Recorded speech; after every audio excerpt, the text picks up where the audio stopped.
Oh, let's check in with The Last of Us Season 2 and see how things are going for a show that was doing very well.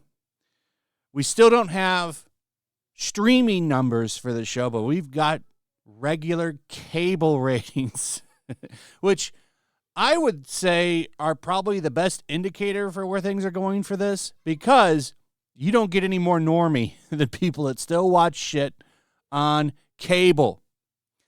So, quick little update in case you don't know what's going on here. This show started off strong. In Season 2, they decided to eliminate Joel, which is faithful to the video game. So, I'll give them that. They didn't drag it out. They didn't change it. No, they 9-ironed him on the second episode. And, of course, it caused a backlash. Big time. And now, people that didn't even play this game are getting called, every name in the book by mainstream journalists. So before we get into it, real quick, I got a comic book out over on Ripascend. Awesome book, great art, great story.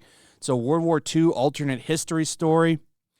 We got an American pilot finds himself in the middle of a Nazi expedition, and he ends up finding what they're looking for, and he's got to get it back to Allied forces. And the entire book is just nonstop action, basically, of him trying to get back to the American army so that they can secure this thing.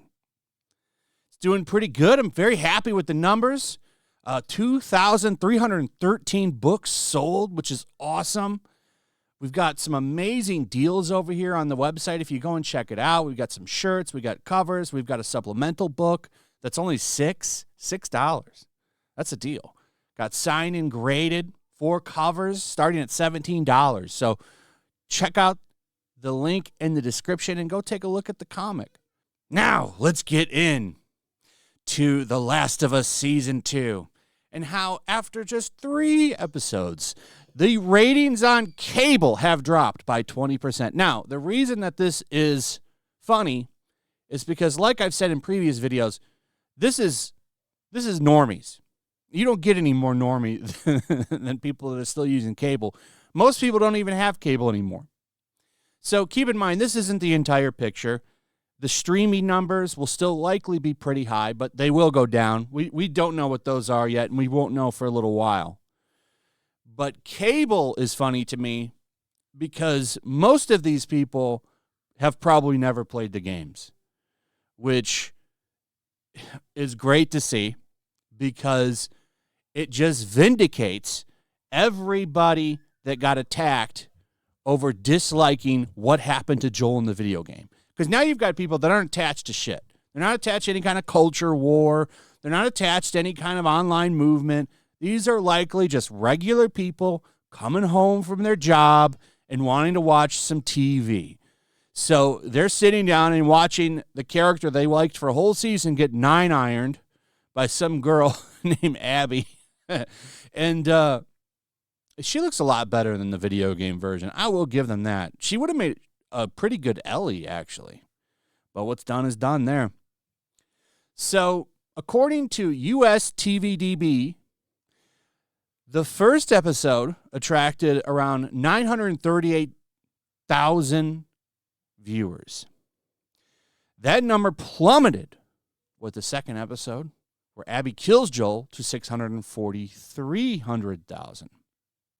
However, the show's viewership rebounded with the release of the third episode. It achieved 768,000 viewers. That's an increase of 19% from the second episode, but it's still a decline of over 18% from the first one. So they're still down quite a bit. And keep in mind, like I said, this is just cable, right? This isn't streaming. But the entire point to me with this is, most people, I would imagine, stream now, right? And the streaming numbers are huge. Those, I think, the first episode they said pulled in 1.1 million, at least according to Samba TV, which was 7% higher than season 1. So now they're saying these numbers come in the wake of Warner Brothers reporting that the season 2 premiere attracted 5.3 million viewers across its various platforms. That was a 13% increase from the season 1 premiere, which totaled 4.7 million viewers back in January. Samba TV also noted that they drew 1.1 million U.S. households for the season 2 premiere, which they reported was 7% higher than season 1. A lot more people are watching stuff on streaming, especially when you consider, like, I think HBO Max, do they have a free ad tier?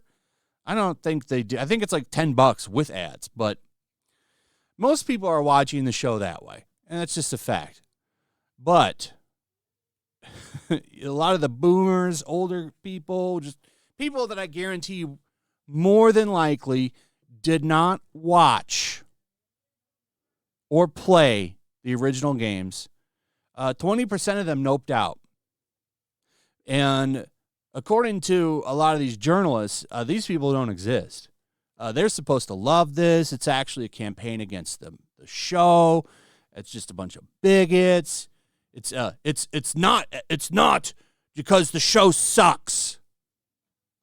Now, I'm really excited to see what the ratings look like for episode 3 and 4 on the streaming numbers, but we're not going to get that for a couple of weeks. It'll be a while. Daredevil was almost done by the time they got to some of the later episodes in that show. So it's tough to say where things are going to go with that, but we can report that some of these boomers that watch the show dipped the hell out. Screw this shit. I'm out of here. And then they wouldn't put something else on. So, still funny nonetheless. These journalists claims these people, they didn't exist. They're not real. But yet they're very real. And I totally believe that this number, all right, let's say you take out some of the people that are just disliking it because they don't like the game. I bet you this popcorn meter would still be around 55%. It's just funny to me. They take these terrible things that happen in these shows and movies and try to act like no one cares and the show is still good. Like, how many times have we seen this? In the last one that I talked about, they were blaming people that don't like Brie Larson and Rachel Zegler. The cope is real.